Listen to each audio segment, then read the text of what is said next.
¿Qué tal? Buenas noches a todos. Antes que nada, muchísimas gracias por la invitación a CIPSA. Gracias por este espacio que nos brindan para hacer este intercambio de conocimientos acerca de pues, esta herramienta que cada día va tomando muchísimo más auge en todas las áreas de la medicina y, pues, por supuesto, neumología no puede ser una de las excepciones, ¿no? Pues antes que nada, buenas noches a todos. Espero que esta plática sea de su interés. Esta plática está enfocada en el manejo, o mejor dicho, en el apoyo que genera el ultrasonido en cuanto a la patología pleural, en específico al derrame pleural. ¿Sí? Mm, ya. Este va a ser un poquito acerca del contenido que vamos a valorar. Vamos a ser muy breves. Eh, Hablar acerca de ultrasonido es un tema bastante extenso, patología pleural también. Entonces vamos a tratar de tocar todo lo que son los conocimientos básicos, un poco de datos históricos, cuáles serían las técnicas de insonación correctas o sugeridas, mejor dicho, y cuál es la utilidad que tenemos hoy en día en cuanto al ultrasonido sobre la evaluación del derrame pleural. Anteriormente, desde 1793, ya teníamos los primeros pininos, podría decirse, o las primeras aportaciones de aquellos científicos en cuanto a la ultrasonografía. Sin embargo, esta nunca fue hecha de manera inicial para, como tal, la ultrasonografía. En 1793 se describió, gracias a este italiano Lázaro Spallanzani, él describió la manera en cómo los murciélagos podían localizarse por las noches en cuevas totalmente oscuras, y en ese entonces hizo un experimento un tanto raro, en el cual le colocó unos capuchos a los murciélagos y se dio cuenta que estos, aunque el capucho era transparente, no podían evadir estos obstáculos durante la noche. Entonces él intuyó que el sistema auditivo de ellos tenía algo que ver y seguramente había algún sonido que ellos emitían y que de esta manera era como lograban ubicarse. Sin embargo, en ese entonces, pues no fue muy aceptada su teoría, ya que los únicos sonidos que se conocían, pues eran los sonidos que se alcanza el umbral humano, ¿sí? Fue hasta casi 100 años después, en cuando tenemos a los hermanos Curie, ¿sí? Ellos generan el efecto, o mejor dicho, describen el fenómeno piezoeléctrico que parece que tienen ciertos cristales como el cuarzo y otras cerámicas, ¿sí? Pero esto no fue posible hasta que en este inter, ¿sí?, aparecieran las ondas de radio, aparecieran los rayos X, la radiación, y entonces empezaran a hablar de aquellas ondas, ¿sí?, que eran ondas ultrasónicas y eran microondas, aquellas que ya no eran audibles por el ser humano. Entonces se retoma toda esta historia y es como empiezan a trabajar más en ello y ahora sí le ponen atención, ¿sí? Entonces ellos describen este efecto piezoeléctrico que seguramente ya todos han de conocer y que saben que está asociado al efecto, al funcionamiento del ultrasonido. ¿Y qué es lo que genera esto? Pues en sí es energía eléctrica que genera energía acústica y a su vez energía acústica que genera energía eléctrica, ¿sí? Ese es el principio básico de todo transductor del ultrasonido. Posteriormente de ellos, en 1917, aparece el primer sonar, ¿sí?, pero este solamente era utilizado para describir y explorar el fondo marino. Fue hasta 1942 cuando se elabora el primer ultrasonido, que aún no tenía los fines médicos, pero empezaba a utilizarse para empezar a explorar ciertas rocas, ciertos metales, y se le llamó el reflectoscopio. Pero este es el punto en el que se empieza a tomar esta máquina, estos principios, y se empezaron a aplicar hacia lo que es el área de la medicina.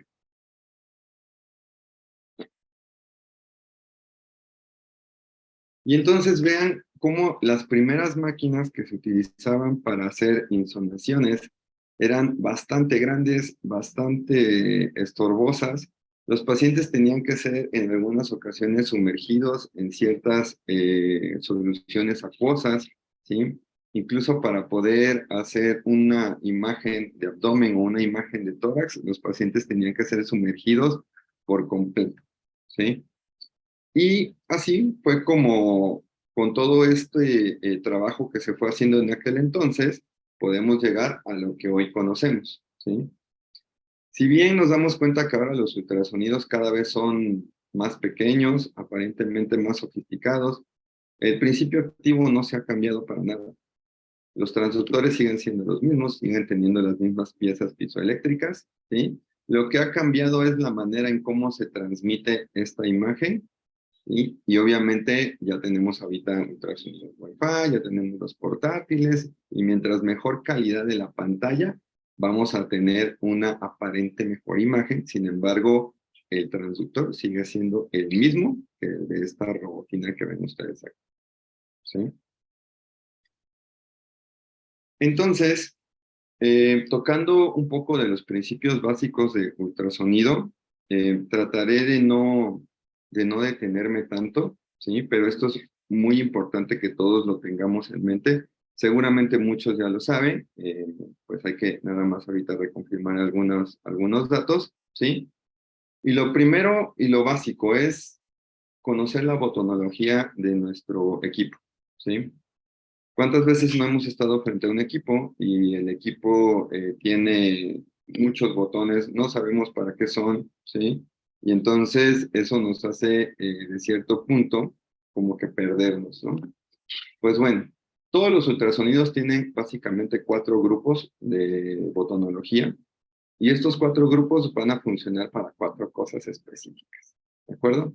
Son aquellos que nos van a ayudar a la imagen, los que nos van a dar la nitidez de la imagen, los que nos van a dar la profundidad, y el principal y la piedra angular de todo, que sin él no se podría hacer ningún estudio, que sería el botón de encendido, ¿sí? Parece broma o parece chiste, pero es anécdota. Entonces, es importantísimo ubicar siempre el botón de encendido y apagado. En todas las máquinas está en el mismo lugar, esquina superior izquierda, ya sea acá, al lado, atrás o incluso atrás de todo el equipo, pero está del lado izquierdo, ¿sí? Lo siguiente que siempre les digo es que hay que ubicar esos botones que nos van a ayudar a la imagen, ¿sí? ¿Dónde van a estar esos botones que nos ayudan a ver en los modos que tenemos? Modo M, modo bidimensional, o el Doppler color o el Doppler poder. Aquellos que nos ayudan a mantener la imagen estática, ¿sí?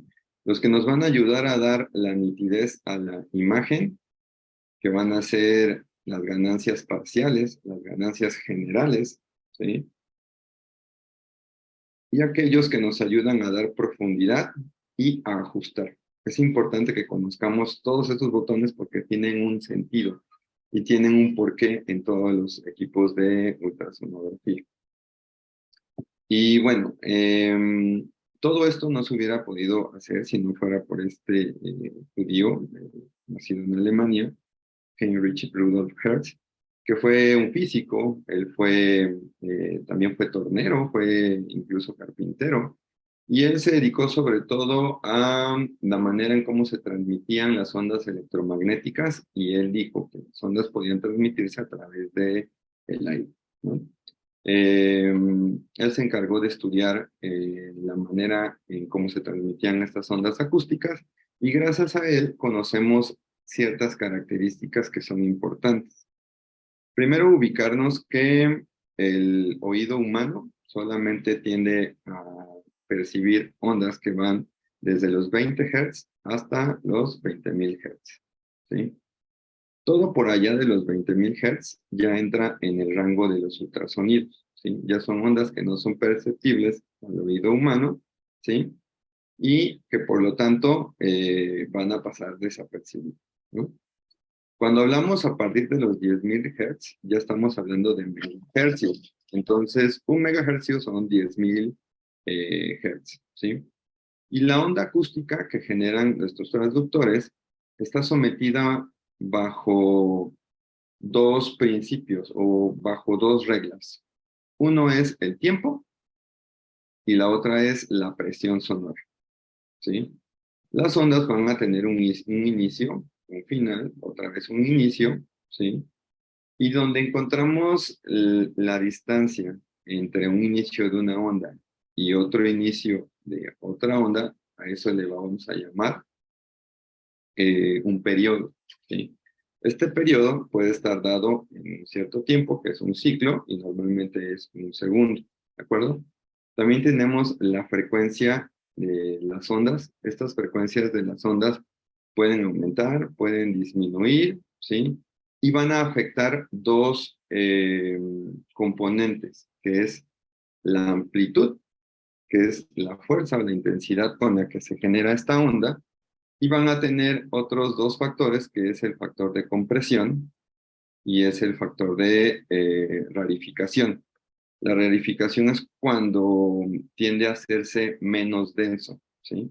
De ahí viene el síndrome de rarefacción, en cual el pulmón, por la cantidad de aire atrapado que tiene, tiende a ser menos denso, ¿sí? Entonces, lo mismo aplica en este caso. Es importante que sepamos que los ecos del ultrasonido de las ondas acústicas van a encontrarse con un fenómeno que es la impedancia acústica. La impedancia acústica es esta resistencia que va a generar el, el objeto que estemos insonando a que los ecos del ultrasonido continúen pasando a través de él. Entonces, cada onda va a tener, entre muchos otros fenómenos de los cuales se va a someter, va a tener estos cuatro principales. Y estos cuatro principales van a tener mucha relación con la impedancia acústica. La reflexión, que es la cantidad de ecos que regresan de manera directa al transductor. La refracción, que son estos ecos que tienden a dirigirse, atraviesan el objeto que se está insonando, pero no van en línea recta. La dispersión y la absorción, ¿sí? Entonces, en base a la impedancia acústica, vamos a entender muchísimas cosas y muchísimas de las imágenes que nos generan el ultrasonido, ¿sí? Por ejemplo, el aire tiene una impedancia acústica muy baja. ¿Qué quiere decir?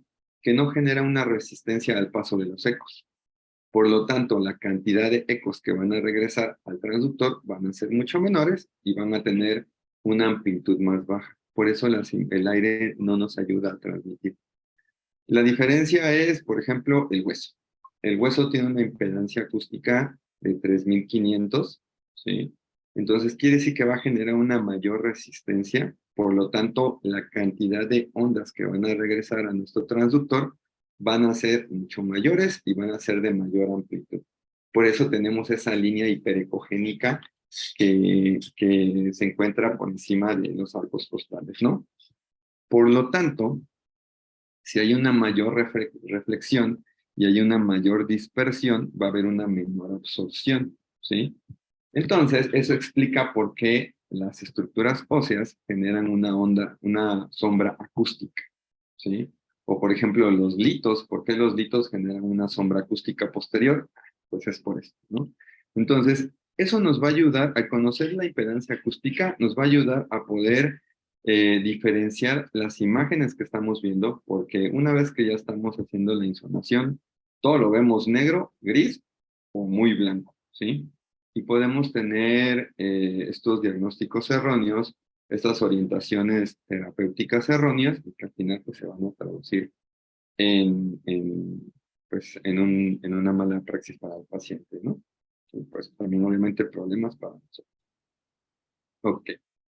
Entonces, en base a esto, recordando que las ondas tienen una frecuencia y que también tienen una distancia, que es la longitud de onda, es importantísimo que nosotros, si vamos a utilizar un ultrasonido, tengamos el conocimiento de por qué utilizamos cada sonda en cada estructura y no nada más porque, es que con la lineal se ve así y con la convexa se ve asado, ¿no? Entonces vamos a tener la selección de las sondas en base a la frecuencia y a la longitud de onda. Recordemos, a mayor frecuencia, o sea, a la mayor cantidad de ondas que se están emitiendo en un segundo, ¿sí? En un periodo, en un ciclo, ¿sí? Vamos a tener muchísimo mayor frecuencia, pero vamos a tener una menor profundidad, ¿de acuerdo? Aquellas ondas que tienen una frecuencia alta, vamos a sacrificar profundidad por imagen, ¿sí? Aquellas ondas que tienen una frecuencia menor, ¿sí? Van a tener una mayor longitud de onda, por lo tanto nos van a dar una mayor profundidad, ¿ok? En este caso, sacrificamos imagen por profundidad, ¿de acuerdo? Y es así como clasificamos a las ondas, la sonda lineal, que nos ofrece una mayor cantidad de frecuencia, pero una menor profundidad. Por eso es que es tan útil en todo lo que tenga que ver con tejidos blandos, o todo lo que tenga y que no sea más allá de 8 o 10 centímetros de profundidad. Muy útil en la valoración de la patología pleural, ¿sí? La sonda microconvex, que nos da una frecuencia baja y nos ayuda a tener una buena profundidad. La sonda convexa, que ya todo el mundo conoce, son sondas que tienen una frecuencia muy baja y tenemos una muy buena profundidad. Es muy buena para poder visualizar, o mejor dicho, para poder analizar las patologías del tórax. Y por último, las ondas sectoriales, ¿sí? Aquellas que tienen frecuencias mucho más bajas y nos van a dar profundidades muy bajas. Entonces, recordar que longitud de onda es igual a profundidad y frecuencia de la sonda es igual a la calidad de la imagen que nosotros estamos obteniendo, ¿vale? Entonces, es así como nosotros podemos utilizar el ultrasonido para muchísimas patologías del tórax, ¿sí? Entonces, anteriormente se decía, pues es que el pulmón no se ve. No, pero es que no solamente vas a valorar pulmón, puedes utilizar una sonda para valorar cualquier o una gran cantidad de patologías del tórax, ¿sí? No es solamente el pulmón, ¿ok? Nos funciona desde que podemos analizar continuidad de estructuras óseas. Nos ayuda, como ya todos sabemos, a poder predecir o diagnosticar un neumotórax. Podemos tener la capacidad de delimitar este neumotórax conociendo el punto pulmonar. Podemos hacer valoraciones de adenopatías, podemos valorar parénquima sano, podemos tener imágenes de atelectasia, podemos hacer valoraciones de lesiones pulmonares, ¿sí? Obviamente, también nos ayuda mucho en patología intersticial, valoración del diafragma, ¿sí? En los diagnósticos diferenciales de consolidaciones y, por supuesto, a lo que nos compete esta plática, que es en el derrame pleural, ¿de acuerdo? Entonces, como pueden ver, podemos utilizar la sonda del ultrasonido para muchísimas patologías, no solamente ultrasonido pulmonar, no solamente es murciélago, líneas A y líneas B, y el sliding y el signo de la cortina, ¿no? Eso es ultrasonografía básica, ¿sí? Yo creo y considero que todos aquellos que nos dedicamos a la patología de tórax, incluyendo cirujanos torácicos, neumólogos, debemos de conocer de manera amplia la utilidad del ultrasonido y, como bien, conocer lo que es la ultrasonografía pulmonar avanzada. Aquí pueden ver la cantidad de signos ultrasonográficos que tenemos utilizando las ondas en ciertos modos y a qué se refiere cada uno. Seguramente ustedes ya conocen muchísimos de estos, ¿ok? Entonces, si bien ya vimos que nos puede ayudar para muchas cosas, todavía pues existe ese, ese tabú, ¿no? De que, bueno, es que a lo mejor no es tan sensible o tan específico como cualquier otro estudio. Bueno, a nosotros los médicos nos encanta hablar de estas dos cosas. sensibilidad y especificidad. Si me vas a hablar de algo, dime sensibilidad y especificidad, porque no sé, creo que nos hace escuchar más nice. Pero aquí tenemos la sensibilidad y especificidad. Si querían eso, acá está. La radiografía de tórax, ya sabemos que tenemos para que se borre el ángulo costodiafragmático en una PA entre 150, 200 mililitros y en una lateral 50 mililitros. Y si tenemos estas dos radiografías, la sensibilidad que aporta para el diagnóstico de derrame pleural es del 51% y la especificidad del 91%. La tomografía me va a ayudar a detectar derrame pleural desde 10 mililitros, con una sensibilidad del 88 y una especificidad del 97%. Pero vean que la ultrasonografía nos ayuda a encontrar derrame a partir de 5 mililitros, con una sensibilidad mucho mayor que estos dos estudios, del 94%, y una especificidad del 99%. Y, y cuando el derrame pleural llega a 100 mililitros, la sensibilidad y la especificidad es del 100%. ¿Sí? Entonces, ya tenemos aquí este aval que nos apoya de que la ultrasonografía, hablando en este caso del derrame pleural, es muchísimo más sensible y específico que la tomografía y que la radiografía. ¿De acuerdo? Entonces, con esto espero que por lo menos ya vayamos haciendo la conciencia de que el ultrasonido es una herramienta de ayuda en el diagnóstico y la terapéutica de los que nos dedicamos a la patología del tórax, ¿sí? Jamás va a sustituir a la clínica. Por supuesto, con un ultrasonido no me va a decir si el paciente sibila, no me va a decir si el paciente crepita, ¿de acuerdo? Recordemos que la ultrasonografía, como vimos en la diapositiva anterior, nos va a ayudar, pero a la patología periférica, ¿sí? Si yo tengo una patología central, ya no lo voy a poder ver, porque quedamos que el aire tiene una menor impedancia acústica, ya no me va a dejar pasar, no me van a regresar los ecos como debería. Para eso funciona la clínica, ¿sí? Entonces, no sustituye el estetos, no sustituye la exploración física, estamos obligados a que nuestra exploración física esté complementada con una ultrasonografía, ¿vale? Entonces, teniendo en cuenta que el ultrasonido es el CHEMS fuerte y está por encima de la tomografía y la radiografía, ahora sí vamos a preguntar y vamos a entrar de lleno con las técnicas. ¿Cuál es la técnica correcta? ¿No? La ultrasonografía pulmonar empezó a tener muchísimo más auge a partir de la pandemia. Antes de la pandemia, algunos centros hospitalarios tenían conocimiento de la ultrasonografía, lo utilizaban para algunas cosas. Por lo tanto, todavía no existe una estandarización en cuanto a cuál es la técnica de insonación adecuada para los pacientes, ¿no?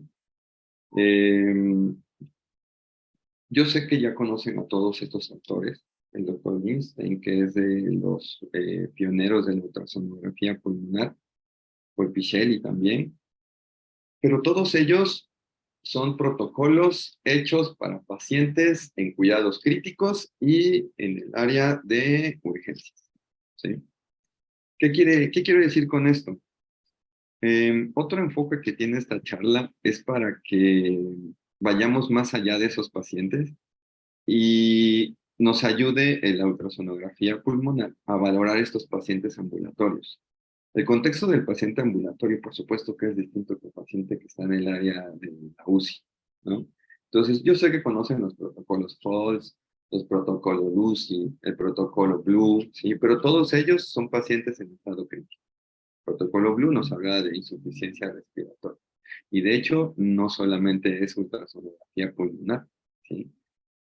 Aquel que realiza un protocolo Blue tiene que tener conocimiento de focus, que es cardiografía enfocada, vascular, incluso vía aérea, porque estamos ante el contexto de un paciente con insuficiencia respiratoria aguda, ¿no? Pero bueno, ¿qué hay de estos pacientes ambulatorios? ¿Hay alguna técnica que nos diga cómo se deben de insonar? ¿O solamente es, pues siéntese y vamos a, descúbrase la espalda y frío, y ahí va el eco, ¿no? Bueno, el doctor Porcel, en uno de sus artículos, él comenta que en estos pacientes que puedan mantener una sedestación, pues lo ideal es tener ciertas líneas craniocaudales, ¿sí? En este caso, él considera 5 líneas craniocaudales que nos van a ayudar, pues, a tener una mejor insolación. Y en cada una de ellas, el transductor siempre tiene que ir de cefálico a caudal y siempre vamos a ir haciendo movimientos longitudinales. Algo que debemos de conocer es cuáles son los movimientos que tenemos incluso para tomar el ultrasonido, porque también eso tiene su chiste, ¿sí? Los movimientos de deslizamiento, el balanceo, la inclinación y la rotación, ¿sí? Entonces, pero esto puede a veces llevar tiempo. Y yo sé que si estamos hablando de que vamos a aplicar la ultrasonografía en la consulta o tal vez en el paciente hospitalizado que se pueda sentar o en el paciente de urgencias que no venga tan inestable, pues a veces esto también consume tiempo, ¿de acuerdo? Entonces, si el doctor Porcel sugiere este tipo de insonación, pues, ¿por qué nosotros no sugerimos una también? Entonces, nosotros sugerimos una técnica de insonación rápida, ¿sí? Los residentes que están con nosotros en el Hospital General, aquellos residentes que en su momento trabajamos de INSE Tláhuac, se dieron cuenta que esta es la técnica que siempre ocupamos para la insonación de todo paciente que se puede sentar. Solamente 3 líneas, ¿sí? Una línea paravertebral y siempre es de cefálico a caudal y es con el transductor deslizándose en cada uno de los espacios. ¿Qué vamos haciendo? Vamos analizando de una vez sliding en todo el trayecto y si en algún momento yo detecto alguna lesión, alguna línea B, giro, ¿sí? Me meto en el espacio intercostal y con eso hago un barrido, ¿de acuerdo? Ya sé que está ahí una lesión, ok, ahorita regreso. Continúo y sigo llegando hacia abajo. Siempre les he dicho, lo primero que tenemos que hacer es delimita tu área de trabajo, ¿sí? No nada más es agarrar e insonar y ponerlo en cualquier zona. Es insonar desde cefálico a caudal hasta que encontremos nuestro límite inferior. ¿Cuáles son nuestros límites inferiores que queremos encontrar? Pues obviamente lo que ya conocemos como el signo de la cortina. En ese momento sabemos que estamos ante el diafragma y ya tenemos delimitada el área de trabajo. Si en el transcurso de la insonación detecto una consolidación o detecto derrame pleural, ya lo ubiqué en dónde está y ya sé que al término de mi insonación voy a regresar a esa parte. Entonces, esta técnica de insonación rápida nos lleva cuando máximo 2 minutos y medio por cada hemitórax. En total son 5 minutos de insonación completa del paciente y posteriormente a eso regresamos a la zona que nos haya ofrecido alguna patología, algún dato, ¿sí? La otra línea es la línea oblicua, que se va a encontrar entre la línea paravertebral y la línea axilar posterior, ¿sí? Básicamente donde está el vértice del escapo. Y para esto a los pacientes se les pide que se sienten, que su brazo del tórax que se va a insonar, ese brazo ipsilateral, se coloque la mano en el hombro contralateral y que eleve el codo para que tengamos una mayor exclusión de la escápula y tengamos una mayor cantidad de pared costal que podamos analizar. Y por supuesto, en la cara anterior tenemos la línea medio clavicular. ¿De acuerdo? Entonces, esta sería, digo, al final de cuentas, es lo que en ese momento se le acomoda al paciente. Si el paciente no se puede poner en sedestación, pues toca en decúbito supino y tal vez ahí ocupamos los flaps, ocupamos el punto blue superior y el inferior, ¿no? Pero yo creo que la medio clavicular de cefalocaudal y una valoración del axilar posterior nos podría ayudar bastante.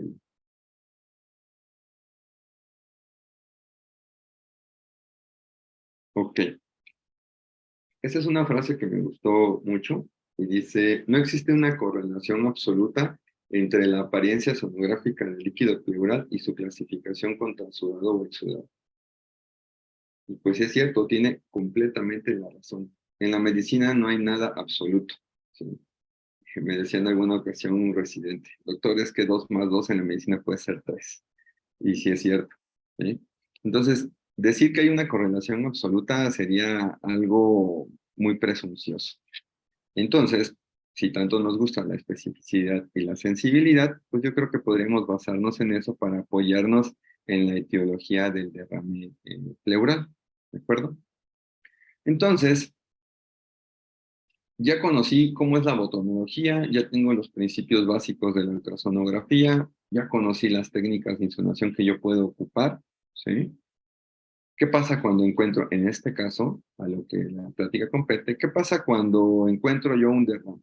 Ah, ok, pues lo primero que tengo que hacer es clasificarlo, ¿sí? Vamos a tener 2 clasificaciones, cualquiera de las 2 son muy buenas, ninguna es mejor que la otra, ¿ok?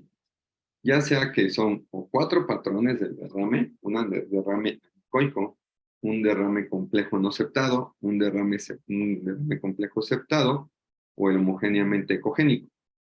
O en resumidas cuentas, eres simple o eres complejo. Y si eres simple, eres el anecoico, y si eres complejo, eres cualquiera de los otros 3. Cualquiera de las 2 funciona, ¿sí? A mí me gustan las 2 categorías y decir complejo con los insectos y homogéneo, ¿ok? Pero ¿y cómo se verían? Pues sería así. Tenemos el derrame anecoico, ¿sí? En aquel que no tenemos ningún eco en su interior, vemos que es totalmente homogéneo, ¿de acuerdo?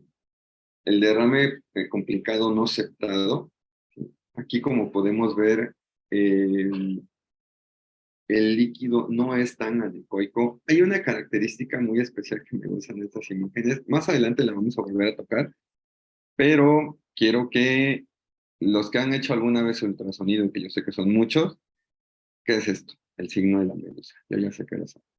Ok, ¿por qué se produce el signo de la medusa? ¿Será porque al haber líquido pleural cambia la presión intrapleural y eso genera que surjan ciertas microcorrientes en el líquido pleural y hace que se mueva? Sonaría interesante, ¿no? Pero eso me acabo de inventar. No. El, el signo de la medusa que ustedes están viendo, si se dan cuenta, lleva una frecuencia. Se da por el latido cardíaco, ¿sí? Entonces, hay una diferencia entre este signo de medusa y hay una diferencia entre este signo de medusa, ¿sí?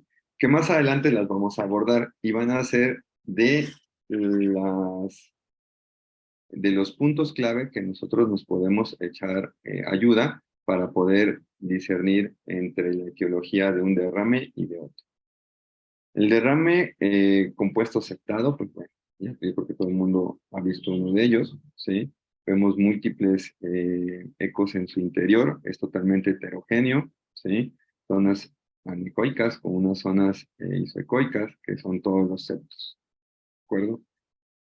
Y el derrame homogéneamente ecogénico, que habla incluso de hemotórax, ¿sí? Como podemos ver, no es igual que este derrame anecoico, ¿sí? Aquí se observa un poquito más hiperecogénico, podría decirse, y vemos que hay algo que se mueve, ¿no? Que también se conoce como el signo del planta.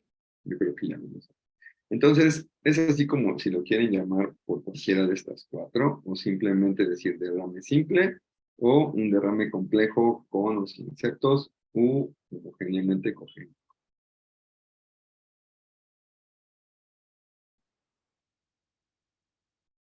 Ok. ¿Qué es lo otro que tengo que hacer? Ah, pues tengo que medir mi derrame, ¿de acuerdo? Y yo sé que ya han escuchado diversas modalidades que podemos realizar para medir el derrame.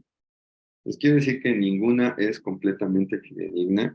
Hasta ahorita no hay una técnica que nos diga que es completamente correlacionado a la cantidad de derrame que se logra drenar, ¿sí?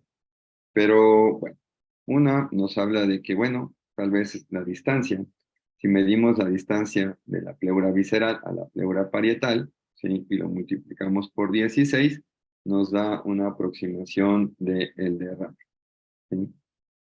Aquellos que han hecho esto se van a dar cuenta que no correlaciona siempre al 100%, aunque este estudio nos diga que hubo un más o menos de 200 mililitros, en la vida real es distinto. ¿Sí? Ha habido drenajes que nos sale la marca, a lo mejor la fórmula en 700 o 800 mililitros y el paciente drenó 1500, 1800. ¿De acuerdo? La otra es estimarlo en base a cuántos espacios intercostales ocupa. Si ocupa solamente un espacio intercostal, pues es uno pequeño, entre 2 y 4, pues ya es moderado. Y si ocupa de la mitad del tórax mayor, pues obviamente ya es un derrame de mayor magnitud. Pero ahorita todavía no hay una cuantificación o una técnica exacta, ¿no? Entonces, yo me he preguntado, pues, si los obstetras pueden hacer una cuantificación de líquido amniótico haciendo 4 ventanas, tomando la ventana más grande y haciendo sus fórmulas, yo creo que nos hace falta estandarizar las ventanas que nos podrían ayudar a valorar eh, el derrame pleural, ¿no? Ahora bien, ¿puede el ultrasonido orientar la etiología del derrame? Por supuesto que sí. Ojo, no estoy hablando de exudado y de transudado. Si se dan cuenta, en ningún momento he tocado los criterios de Light, no me he metido con ellos. Esto es completamente visual. Lo que estamos viendo ahorita es ultrasonografía básica, la cual solamente es visual, no hacemos mediciones, avanzadas hacemos mediciones. Y bueno, aquí tenemos y sabemos que la principal causa de aquellos derrames anecoicos van a ser de origen cardíaco, ¿sí? Y en este artículo, donde reúnen una gran cantidad de pacientes, de 1005 pacientes, y todos ellos protocolizados y diagnosticados 463 con un derrame de causa cardíaca, ¿sí? Se dieron cuenta que la ultrasonografía tenía una sensibilidad, o tiene una sensibilidad del 90 y una especificidad del 93%, ¿sí? Comparado con la radiografía, que pues ya vimos que la sensibilidad es baja, ¿sí? Y si juntamos el ultrasonido con la anamnesis, la exploración física, el electrocardiograma, la gasometría, la sensibilidad y especificidad suben hasta el 97%. Pero algo que quiero que vean, y los que ya han leído este artículo, es que la ultrasonografía que se les hizo a estos pacientes no fue únicamente el derrame. Es decir, si yo solamente veo el líquido y espero que el líquido me diga de qué se trata, no es así. En este caso, se llegó a esta sensibilidad y a esta especificidad porque se hizo una medición de vena cava y se dio cuenta que si bien la vena cava en su fase dilatada puede estar en 2 centímetros, más de 2.1 ya es un punto. Si detectamos líneas B, de 3 líneas B con una sonda sectorial o convexa, o más de 6 líneas B en una lineal, ya es otro punto, ¿sí? Ellos hicieron solamente estos dos y la ultrasonografía del derrame, que primordialmente debería de ser de manera bilateral. Pero ¿y qué pasa si supiéramos y agregáramos una ventana subsifoidea? Tal vez podríamos ver la dilatación de las cavidades, que correlacionaría con el ensanchamiento de nuestra vena cava, ¿sí? La cual no tiene un colapso mayor del 50, y podríamos ver incluso alteraciones de la movilidad, como en este caso, que es una alteración de la movilidad del septo. Entonces, ahí es donde entra la ultrasonografía pulmonar avanzada, el conocimiento de la ultrasonografía cardíaca, ¿sí? Y de las otras zonas del cuerpo, ¿vale? Entonces, tiene una buena sensibilidad y especificidad juntando estas ventanas para poder determinar el origen cardíaco. ¿Ok? Ahora aquí es donde les decía que íbamos a regresar.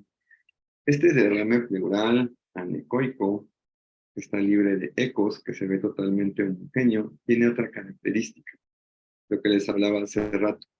Aquí tenemos nuestra telectasia pasiva. Yo sé que todos sabemos distinguir la telectasia pasiva. Vemos nuestro signo de la medusa y vemos el movimiento que tiene, ¿sí? Entonces, al tener este movimiento libre, quiere decir que el líquido en el que se encuentra es un líquido que tiene poca cantidad de solutos, por lo tanto, tiene una buena movilidad, ¿de acuerdo? Si fuera un líquido que tuviera una mayor cantidad de detritus, células ustedes quieren una mayor cantidad de solutos, tendrían que moverse menos. Por otro lado, aquellos, siempre le digo a los residentes, lo mejor que nos puede pasar es que un paciente tenga derrame, porque nos va a permitir ver el parénquima pulmonar. Entonces vamos a ir más allá de solamente visualizar el derrame pleural, vamos a visualizar el parénquima pulmonar de ese paciente. Y vamos a darnos cuenta que el paciente con un derrame pleural de características benignas tiene un parénquima pulmonar bien delimitado, ¿sí? Es totalmente homogéneo, ¿de acuerdo? Y tiene ese movimiento. Aquí tenemos el signo del sinusoide, que ya todos sabemos que se tiene que medir en modo M, no se ve en el modo B, es modo M y es este efecto sinusoidal que da por el movimiento.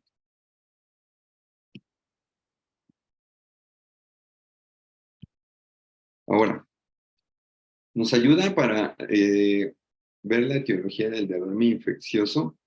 Más bien yo tacharía infeccioso y pondría complicado, ¿de acuerdo? Aquí vamos a visualizar y vamos a ver cómo, en este caso, tenemos un líquido aparentemente anecoico, pero tenemos otras características. El parénquima pulmonar, 1, parece estar lobulado.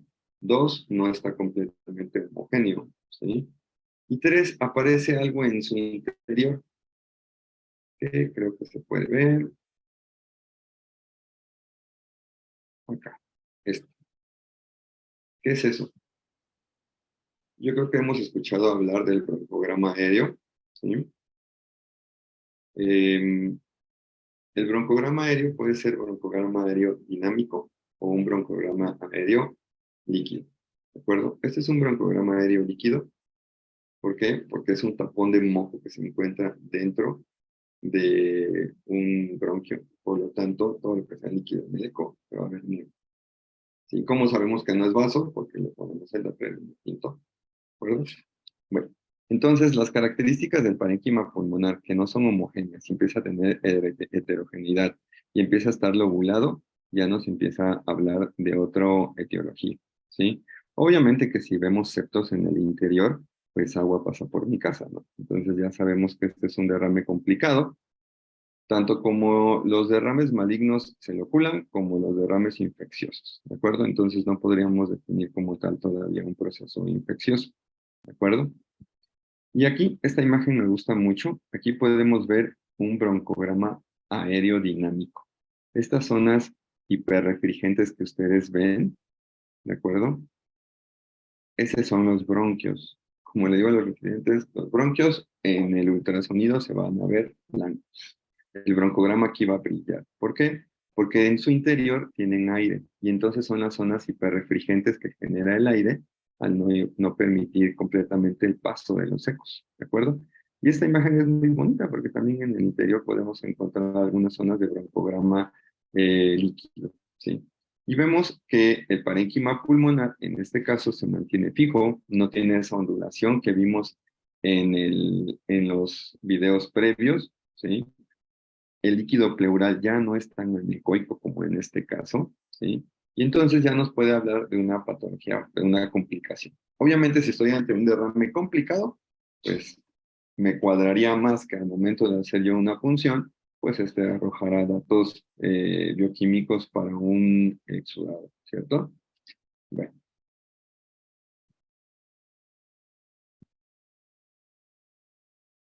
ok.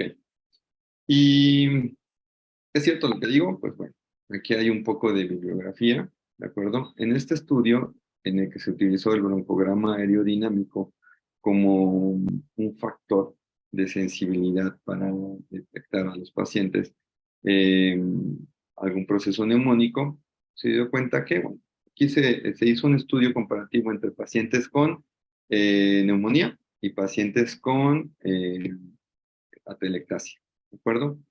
Fue un estudio prospectivo, fue hecho en una UCI, fueron alrededor de 80 pacientes, un poquito más. 16 pacientes entraron en el grupo de las atelectasias, 52 pacientes, si no me recuerdo, fueron en el grupo de la consolidación. ¿Y qué fue lo que encontraron?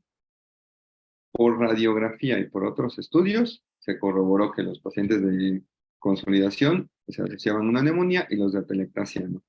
Entonces, a todos ellos se insonaron, ¿sí? Y se dieron cuenta que a ambos grupos se les encontraron consolidación. Entonces, la consolidación no era ni sensible ni específica, ¿de acuerdo?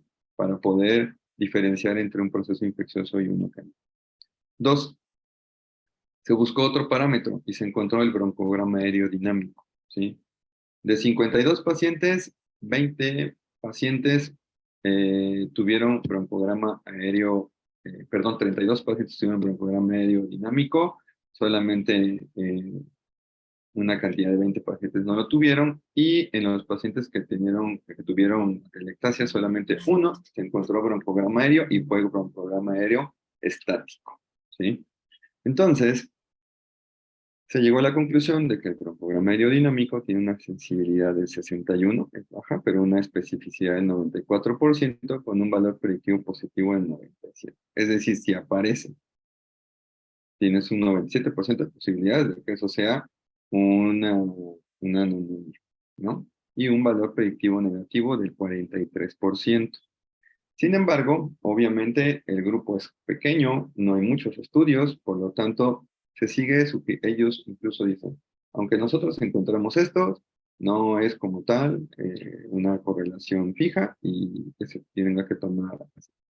Yo creo que tal vez lo que nos hace falta es ver más pacientes con ultrasonido y estas sensibilidades y especificidades van a aumentar muchísimo, ¿no?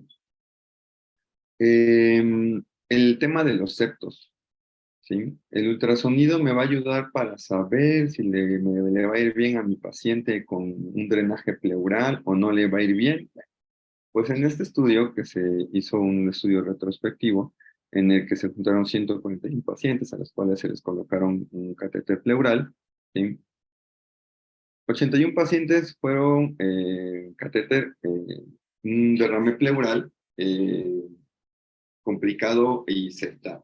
Y 60 pacientes fueron pacientes con un derrame complicado no septal, ¿de acuerdo? Bueno, entonces se dieron cuenta que obviamente los pacientes que tenían este derrame pleural complicado y con septos, ¿sí? Tenían un 51% eh, de de menor respuesta a la colocación del drenaje pleural y 27% de acudir a la UCI. Los pacientes que tenían un derrame que no estaba aceptado tenían un 80% mayor de respuesta a la colocación de un drenaje, y para esto era un drenaje pequeño, de 12 a 16 French, y tuvieron pues un menor ingreso a la UCI, ¿de acuerdo?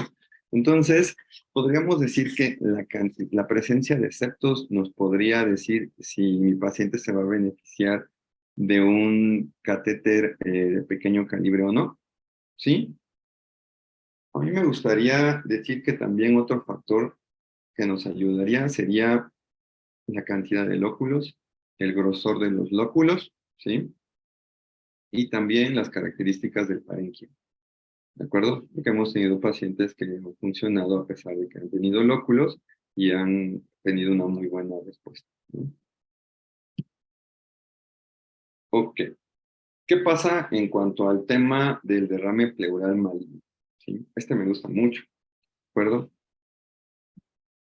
En este caso, eh, apoyándonos con la sombra, bueno, con la ecogenicidad que da el líquido pleural y que nos ayuda a valorar el parénquima pulmonar, el encontrar en el parénquima pulmonar consolidaciones, ¿sí?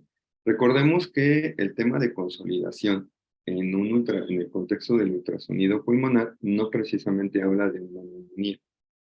Hablar de consolidación en ultrasonido pulmonar es una clase completamente distinta, en donde se hacen los diagnósticos diferenciales de esas consolidaciones.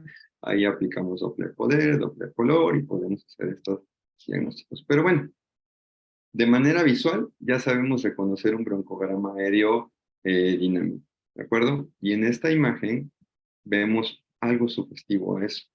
Sin embargo, no tiene el patrón de un broncograma aerodinámico, ¿de acuerdo? Vemos que simplemente son zonas hiperecogénicas de manera aleatoria, ¿sí? Que se encuentran en esta zona del pulmón y que el pulmón se encuentra de manera irregular. ¿De acuerdo? Esa es una consolidación de origen neoplásico. Otra de las cosas es, nos ayuda muchísimo a valorar pleura parietal, nos ayuda a valorar pleura diafragmática, ¿sí? Y el encontrar estas nodulaciones a nivel del diafragma o incluso un parénquima por aquí hay otra nodulación, ¿de acuerdo? Y un parénquima pulmonar que se encuentre lobulado y que no se encuentre homogéneo, ya nos orienta más hacia una etiología de tipo maligno, ¿de acuerdo? Y obviamente hay unas que son muy evidentes, como esta, ¿de acuerdo? Entonces, ¿nos ayuda a la etiología? Sí nos ayuda. Y por supuesto, si funcionamos a cualquiera de estos tres pacientes, las características bioquímicas del líquido nos va a pintar para un exudado. ¿Están de acuerdo? Entonces, si bien, y se dan cuenta, no hemos hecho esa comparativa directamente con los criterios de Light, ¿ok? La ultrasonografía nos puede ayudar mucho orientándonos en estos tres grupos de pacientes. Derrames pleurales malignos, derrames pleurales complicados y derrames pleurales eh, anecoicos. ¿De acuerdo? Que es así como lo tenemos que clasificar. Cada que hagamos un derrame pleural, lo tenemos que clasificar de estas tres maneras. ¿De acuerdo? ¿Y existe evidencia? Sí, sí hay evidencia.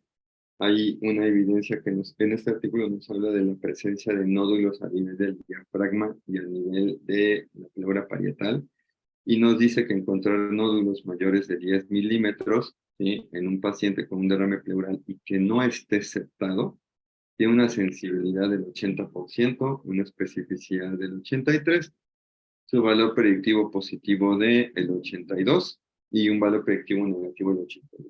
En este grupo, aquellos pacientes que entraron como un derrame pleural no maligno y que se corroboró, eran pacientes que tenían nodulaciones menores de 10 milímetros y que por otro lado estaban muy septados, ¿no?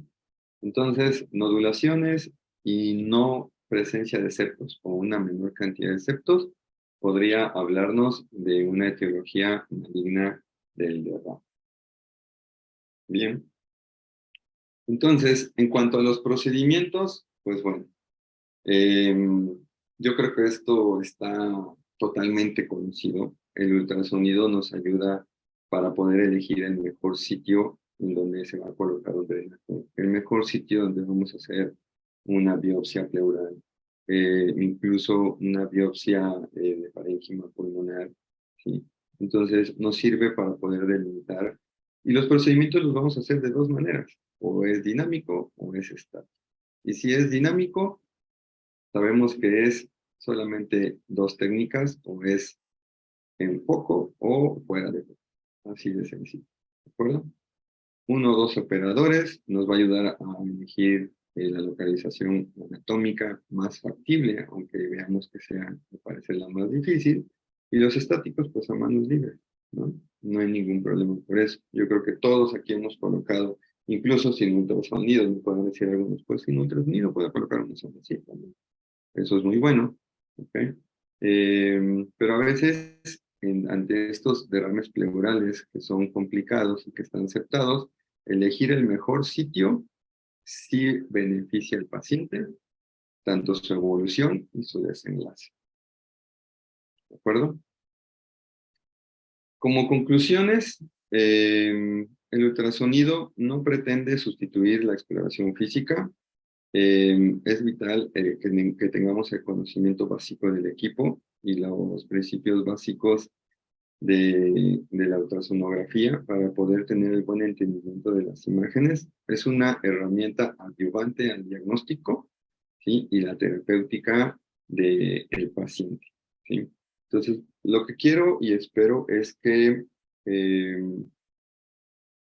tengamos cada vez más neumólogos, más cirujanos de tórax que hagan ultrasonido, ¿sí?, porque cada vez nos podemos dar cuenta que nos ayuda muchísimo, ¿no? El seguimiento de un nódulo pulmonar periférico, por ejemplo, podemos estarlo siguiendo, las características ecográficas que nos ofrece mucho mayores que las de una tomografía y nos ayuda a poder tener un buen seguimiento sin necesidad de estar radiando al paciente, sin necesidad del coste, ¿sí? Lo hacemos justamente al pie del paciente. Es algo que WinFocus ha hablado mucho, el point of care. Entonces, yo creo que es una herramienta que ya debería estar en, entre el quehacer de todos nosotros, ¿no? El que va a una valoración debe llevar su oxímetro, su estetos y su ultrasonido, por supuesto.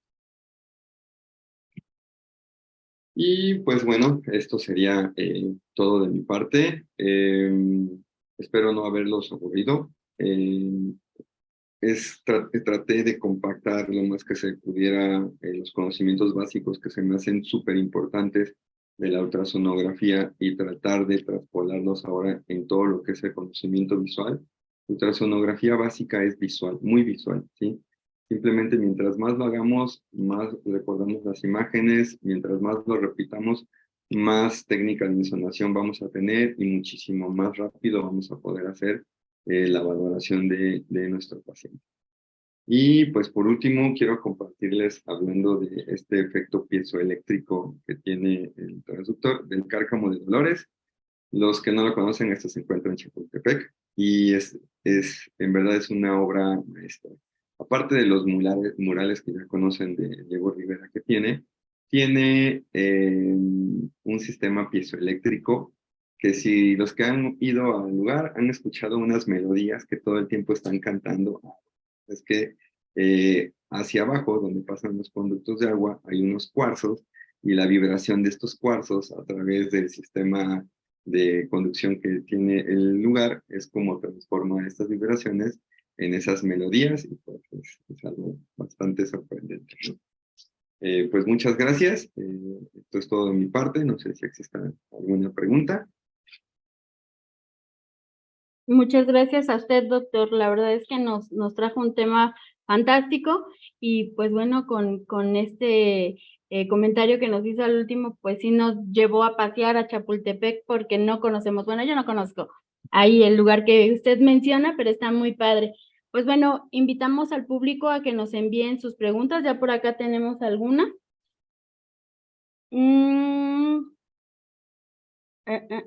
Dice Irán Darío, con respecto al transductor, ¿cuál recomienda? ¿A qué profundidad realiza la insolación pulmonar de acuerdo a su experiencia? Si tenemos un sectorial, el sectorial nos ayudaría mucho porque aparte nos podemos apoyar del sectorial para otras zonas del cuerpo. Con una sonda convexa también es suficiente. Yo aquí tengo una sonda convexa y esa es la que me ayuda a hacer todo. La profundidad de insolación es muy importante. Normalmente lo hacemos a una profundidad de 15 centímetros. Y algo muy importante es cuando estamos hablando de derrame pleural, lo toqué en la plática, pero no toqué más a fondo. Es muy importante tener el foco. Hay una parte que es como un triangulito en la pantalla del ultrasonido y esa la tenemos que tener. Si estamos hablando de valoración del derrame, la tenemos que tener hasta el fondo junto con la distancia, porque ese es el que nos va a ayudar a mantener una imagen nítida. También conocer el tema de las armónicas, que también trae el ultrasonido, que nos ayuda a mejorar todavía la calidad de la imagen. Entonces, convexo si tenemos, sectorial si se pudiera, pues que mejor, 15 centímetros, foco a 15 y armónicas entendidas. Súper, doctor. Aquí Arturo Isaac le pregunta, ¿en COVID si era útil el USG? Por supuesto. Recordemos que muchos pacientes en COVID generaban un patrón inflamatorio, ¿no? Y esos pacientes de primera instancia en las radiografías no aparecían o no se veía nada de eso. Hasta que se hacía una tomografía observábamos la afección intersticial. Y de ahí salieron todas las clasificaciones de gravedad que muchas veces no correlacionaban con la clínica del paciente. Algo que ayudó mucho en el COVID y en la práctica del día a día fue la insolación.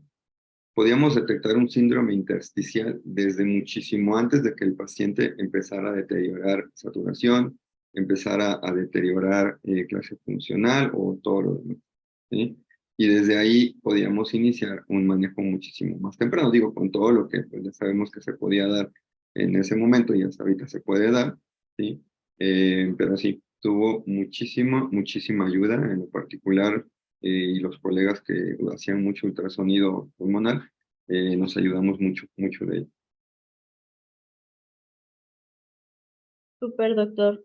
Martín Sánchez le pregunta, le dice muy interesante, en biopsias pulmonares, ¿con qué frecuencia hay fístula broncopleural?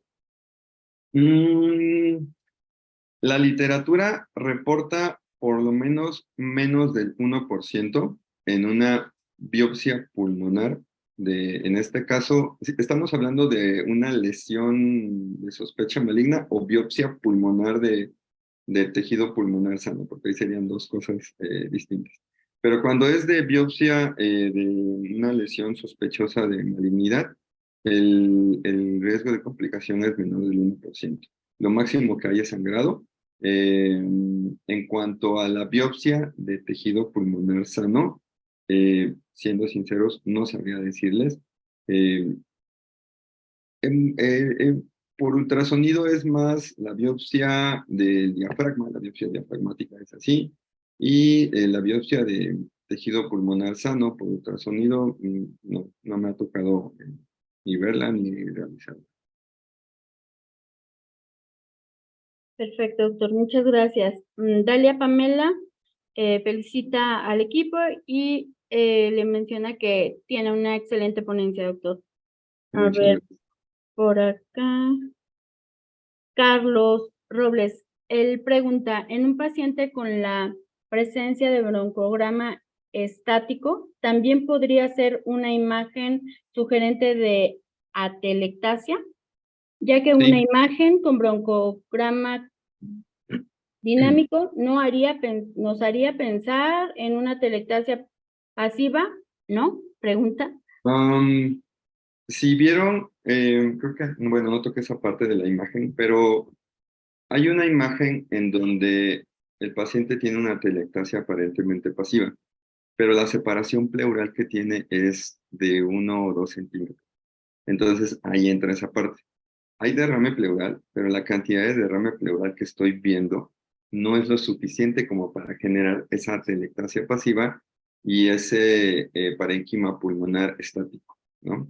Bueno, entonces mi siguiente sospecha es algo obstructivo, ¿sí? Y puedo tener un broncograma que no es dinámico, en las atelectasias son broncogramas fijos, un broncograma aéreo fijo o un broncograma líquido, y eso nos habla y nos sugiere de los pacientes. De hecho, en este artículos que les mostré, en donde hablaban del broncograma aerodinámico, a estos pacientes con atelectasia y que solamente en uno de ellos se encontró un broncograma fijo, se le realizó una broncoscopía y secreciones y listo, no había ningún problema. Entonces, sí podría hablarnos de una atelectasia.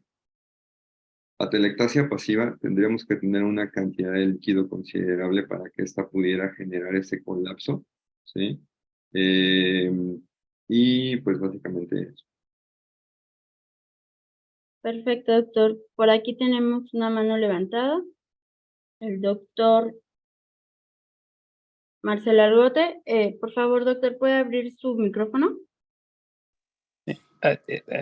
Una excelente ponencia, doctor Ferretti, lo felicito y Muchas le gracias. agradezco muchísimo su tiempo y el podernos dar este excelente resumen desde la historia, desde las bases físicas de cómo se hacen estos ultrasonidos, y le agradezco muchísimo eso, ¿no? A todos nos sirve mucho esto.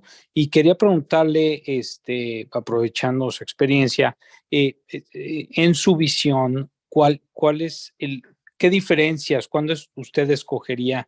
Digo, obviamente, como que el estudio muchas veces de elección para cuestiones de intervención en el tórax es la tomografía computada de tórax, que hoy en día se toma en unos cuantos segundos, es excelente.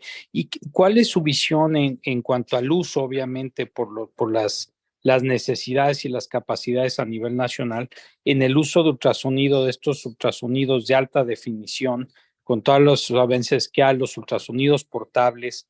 ¿Cuál es su recomendación en cuanto al uso entre ultrasonido en el tórax y entre el uso de tomografía de tórax? ¿Qué le recomendaría a nuestra audiencia? Si hay alguno de mis residentes, no me dejará mentir, ocupamos el ultrasonido para todo. Desde biopsias pleurales sin derrame.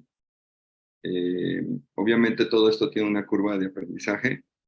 Hacemos inducciones de un neumotórax guiado con ultrasonografía, lo vamos delimitando y cuando hacemos las biopsias pleurales y no hemos tenido tasas de complicaciones. Utilizamos el ultrasonido para biopsias pleurales con Abrams, encontramos la mejor zona, utilizamos el transductor lineal para encontrar la zona más gruesa, que tenga más de 2 milímetros. Utilizamos el ultrasonido para hacer las biopsias de lesiones sospechosas. Los residentes del general saben que andamos ahí cuando se puede todo el tiempo con nuestros trucos en las manos y en las bolsas y el ultrasonido haciendo esto. No necesariamente tenemos que tener un ultrasonido grande, un ultrasonido sofisticado. Estos ultrasonidos Wi-Fi, yo tengo uno de estos y con eso andamos haciendo todo. El ultrasonido ya va tomando cada vez más auge. Y mucho de esto nos ayuda el hecho de que vayamos haciendo una curva de aprendizaje. En otros lugares ya se habla de que el ultrasonido debería ser parte de la formación de los especialistas en la medicina respiratoria. Si es cierto, yo creo que ahorita en México, si quieres saber de esto, tienes que buscar ciertos lugares muy específicos, no es como que está tan difundido y lo que se difunde muchas veces es mucho visual y muy poco de intervención. Entonces, yo creo que mientras más hagamos intervención, vamos a requerir menos de la tomografía. Obviamente va a haber cosas que la tomografía tiene su ventaja, pero por ejemplo ahorita en lo que hablamos del tema del derrame pleural, lo único distinto que tendría la tomografía sobre el ultrasonido es que podemos ver un derrame locular. Pero de ahí que la sensibilidad para los septos, la sensibilidad para el engrosamiento pleural, la sensibilidad para las características ecogénicas, la característica del parénquima pulmonar, el ultrasonido es muchísimo mayor que la tomografía. Entonces, simplemente hace falta que nos formemos más en la intervención guiada con ultrasonido y que el conocimiento se vaya trascendiendo a los demás lugares para que ya después hagamos mucho aquí en México.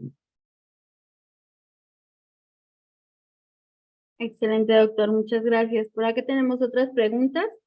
Le preguntan, ¿en qué modalidad de visualización recomienda realizar el rastreo ultrasonográfico con transductor convexo, modalidad pulmón, abdomen, abdomen renal o abdomen general? Y también, ¿qué fórmulas existen para el cálculo de la cantidad de líquido en el derrame pleural?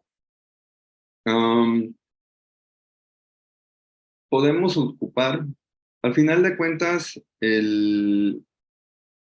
las modalidades que tenemos para, por ejemplo, abdomen, riñón, simplemente es la programación de las ganancias, del foco y de el zoom, ¿sí? Eso es lo único. Yo puedo tener un transductor en una modalidad renal y mover mis ganancias parciales, mover mi foco a manera de que queda configurado a una modalidad pulmón.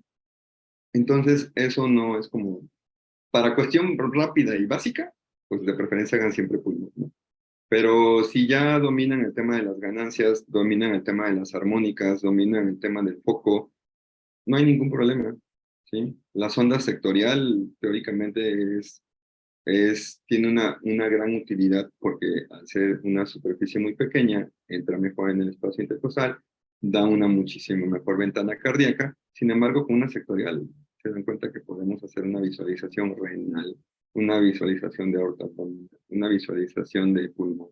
Entonces, si no estamos familiarizados con las ganancias y todo esto, pues háganlo en el modo pulmonar. Y fórmulas para cuantificar derrame pleural, como les dije, hay una que es separación de pleuras, separación de mi pleura parietal y la pleura visceral, que sería hacia donde veo el parénquima del pulmón, y lo que me sale en milímetros lo multiplico por 20. Esa es una. La otra es lo que me sale entre las pleuras visceral y diafragmática, ¿sí? Lo multiplico por 16 y esa sería mi cantidad aproximada del derrame. ¿De acuerdo? Hay otras modalidades, por ejemplo, hay una modalidad en la que es separación de pleura parietal hacia visceral, que sería el parénquima pulmonar. Por ejemplo, nos da una cantidad cuantificada de 780, pero visualmente dices, es demasiado derrame para que nada más sean de 750, 780. Ah, bueno, eso en cuántos espacios intercostales, en 3, 7 por 3, 21. Ah, entonces sí, correlaciona más 2100 mililitros a 780 mililitros, ¿no? Pero no hay todavía una estandarización. ¿Por qué? Porque, vuelvo a lo mismo, todavía no tenemos una un protocolo para el paciente ambulatorio en el cual podamos decir, ¿sabes qué? Se tiene que colocar en esta posición porque esa se ha visto que en todas las patologías es la que mejor nos ofrece. Y se tienen que insonar ciertos puntos específicos porque esos son los que nos dan la sensibilidad especial muchísimo más alta. Entonces, es un campo el cual podemos trabajar todos podríamos trabajar en ello y cada grupo hacer como la experiencia que tiene haciendo estas técnicas de insolación, ¿sí? Entonces, como tal no hay. Ok, doctor, muchas gracias. Beatriz Miranda le pregunta qué tipo de derrame se espera encontrar en pacientes con tumores pulmonares. Características macroscópicas o hablando bioquímicamente. Si es bioquímico, pues los derrames malignos, la gran mayoría van a ser siempre de tipo exudativo. Si hablamos de características ecogénicas, si es complicado septado y complicado no septado, como dice ahí, lo más común es que encontremos un complicado no septado, ¿sí? O incluso un homogéneamente ecogénico. Súper bien, doctor. Pues bueno, Beatriz Miranda también le pregunta cómo reconocer neumotórax con el ultrasonido. Es el famosísimo código de barras. Recordemos que la línea pleural o el sliding pulmonar pleural que conocemos se da por este cambio hay algo que se llama interfaz acústica. La interfaz acústica que poseen cada una de las estructuras va a ser distinta. La interfaz acústica que genera la pleura parietal y la pleura visceral es lo que nos va a dar ese famoso sliding. Cuando esta interfaz acústica se pierde porque en medio se coloca el aire, es cuando ya no observamos el sliding. Entonces, por neumotórax con ultrasonido, pues vamos a dejar de ver el sliding. Y entonces, a la hora de hacer un modo M, en el cual ya tenemos el patrón M típico de la patología, bueno, del pulmón normal, que sabemos que es nuestro signo de cama y arena, en este momento se pierde y la reverberancia, va a haber solo reverberancias de las ondas, ¿sí? Entonces solamente vamos a ver puras líneas, sería el código de barra, signo de la estratosfera. Ok, doctor, excelente. Pues bueno, no tenemos más preguntas. A ver, creo que por acá. Beatriz Miranda, excelente ponencia, muchas gracias, excelente charla. Y a ver, tenemos una última pregunta por acá. ¿Habría forma de hacer el diagnóstico diferencial entre el derrame pleural maligno y del derrame pleural tuberculoso? por características de la pleura y ya sea por grosor, clasificaciones o irregularidad de la pleura?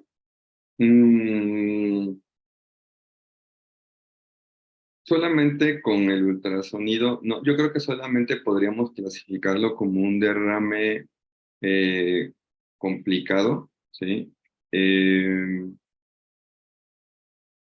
la práctica profesional, que encontremos, que hayamos empezado a encontrar datos sonográficos como muy exclusivos de un derrame pleural de origen tuberculoso, no lo hemos encontrado. El engrosamiento pleural lo podemos encontrar incluso en un derrame paraneumónico complicado. Las nodulaciones se aprecian también en pacientes con mesotelioma. Entonces, yo creo que ahorita en este momento no podríamos como diferenciar entre un maligno y un derrame de origen tuberculoso solamente por imagen ecográfica. Ahí sí, pues forzosamente tenemos que echar en mano de pues todo lo que es la anamnesis, la exploración física y todo lo que son los paraclínicos. Excelente, doctor. Pues muchas gracias. Ya no tenemos preguntas por acá, no tenemos manitas levantadas y pues bueno, por parte de nosotros no nos queda más que agradecer su tiempo, agradecerle enormemente que comparta sus conocimientos con nosotros, sus experiencias y pues bueno, tiene ahora sí que la puerta abierta de esta su casa corporativo CIPSA Trade y pues vuelva pronto, por acá nos vemos. Muchas Muchísimas gracias. Y una vez más, muchas gracias por el espacio, por el apoyo que nos han brindado y pues ahí tenemos proyectos pendientes.